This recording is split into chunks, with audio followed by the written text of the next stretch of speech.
ಪ್ರಮುಖವಾದಂಥ ರೋಗ ಅಂತ ಹೇಳಿದ್ರೆ ದುಂಡಾಣು ಎಲೆ ಚುಕ್ಕೆ ರೋಗ ಅಂತ ಹೇಳ್ತೀವಿ. ಇದು ಒಂದು ಎಲೆ ಚುಕ್ಕೆ ಒಂದು ನಾವು ಲಕ್ಷಣ ನೋಡೋದಾದರೆ ಮೊದಲಾಗಿ ಎಲೆಗಳ ಮೇಲೆ ಹಳದಿ ಬಣ್ಣದ ವರ್ಣವನ್ನು ನಾವು ನೋಡ್ತೀವಿ, ಹಳದಿ ಬಣ್ಣದ ಚುಕ್ಕೆಗಳನ್ನು ಕಾಣಿಸ್ತೀವಿ. ತದನಂತರ ಎಲೆ ಕೆಳಗಡೆ ನಾವು ನೋಡಿದಾಗ ಇದು ಮುಂದೆ ಕಂದು ಬಣ್ಣದ ತಿರುಗುತ್ತದೆ. ತದನಂತರ ಎಲೆ ಕೆಳಗಡೆ ಉಬ್ಬುಗಳನ್ನು ನಾವು ನೋಡ್ತೀವಿ.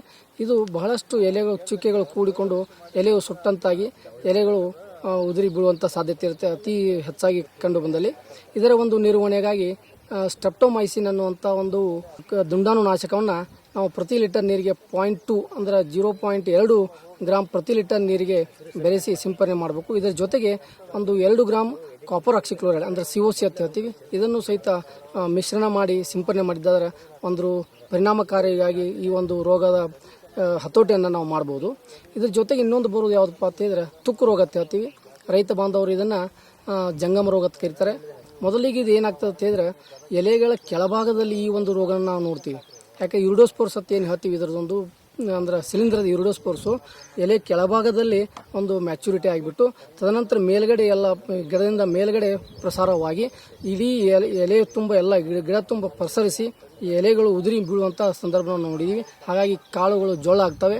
ತದನಂತರ ಇಳುವರಿಯಲ್ಲಿ ಸುಮಾರು 50-60% ಇಳುವರಿ ಕುಂಠಿತವಾಗಿರೋದನ್ನು ನಾವು ನೋಡಿದ್ದೀವಿ. ಹಾಗಾಗಿ ಈ ರಷ್ಟು ಅಂದರೆ ತುಕ್ಕು ರೋಗವನ್ನು ನಿರ್ವಹಣೆ ಮಾಡೋದು ಬಹಳ ಮುಖ್ಯ.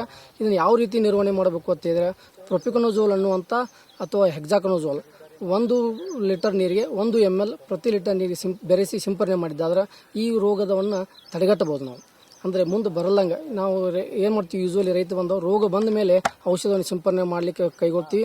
ಅವಾಗ ಏನಾಗುತ್ತೆ ಅಂತ ಹೇಳಿದ್ರೆ ಈ ಒಂದು ಪರಿಣಾಮಕಾರಿಯಾಗಿ ಹತೋಟಿ ಆಗೋದಿಲ್ಲ. ಹಾಗಾಗಿ ರೈತ ಬಂದವರು ಮೊದಲಿಗೆ ರೋಗ ಬರೋಕ್ಕಿಂತ ಮುಂಚಿತವಾಗಿ ಒಂದು ಪ್ರೊಪಿಕೊನೋಜೋಲ್ ಅಥವಾ ಹೆಕ್ಸಾಕೊನೋಜೋಲ್ ಅನ್ನುವಂಥದ್ದನ್ನು 1 ಲೀಟರ್ ನೀರಿಗೆ 1 ml ಮಿಲಿ ಹಾಕಿ ಸಿಂಪರಣೆ ಮಾಡಿದ್ದಾದ್ರೆ ಈ ರೋಗದ ಬಾಧೆಯನ್ನು ನಾವು ತಡೆಗಟ್ಟಬಹುದು.